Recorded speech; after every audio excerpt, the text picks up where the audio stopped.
Dans la prochaine capsule, je vais voir avec toi comment construire ton diagramme circulaire à partir de ton tableau de distribution. Premièrement, ton tableau de distribution est fait. Tu vas sélectionner les données que tu veux retrouver dans ton diagramme circulaire. Ensuite, tu vas aller chercher le diagramme circulaire. Une fois que tu as obtenu le diagramme circulaire, il n'est vraiment pas comme on a fait en classe. Donc, tu vas venir pour commencer changer le titre pour avoir le bon titre, le même titre que tu as mis à ton tableau de distribution.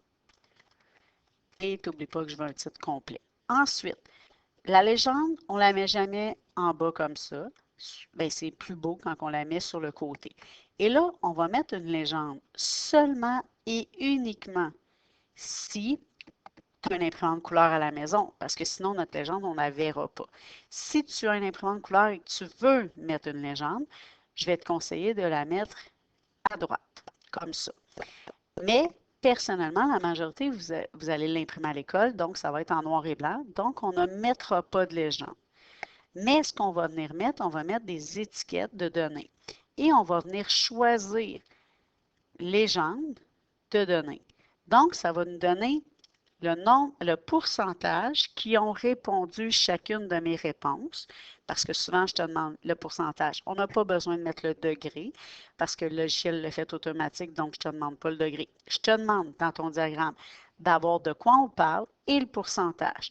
Si tu as fait ça, ce que je vais te demander de plus, si tu imprimes en noir et blanc, si tu imprimes en noir et blanc, c'est super important, les couleurs, je ne les verrai pas. Donc, tu vas venir sélectionner, et là, super important, juste une section du graphique. Et une fois que j'ai sélectionné ma section du graphique, là, je vais aller jouer sur les couleurs de remplissage. Je peux le faire par ici, mais je peux aussi fermer ça et aller sur le côté ici et choisir la peinture. Et là, je veux un remplissage. Je veux un remplissage avec motif. Donc, je vais choisir le motif que je veux. Puis, je vais y mettre une ligne alentour. Donc, la bordure, je vais venir mettre un contour noir.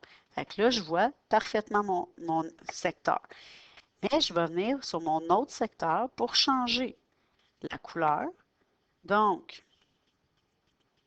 je dois sélectionner mon secteur. Je vais, quand il ne veut pas, on retourne, on fait ça. Et là, on choisit motif. Et je vais choisir un autre motif. Puis, j'oublie pas de venir mettre une bordure. Et là, ma bordure, j'aurais pu la mettre pleine ici aussi.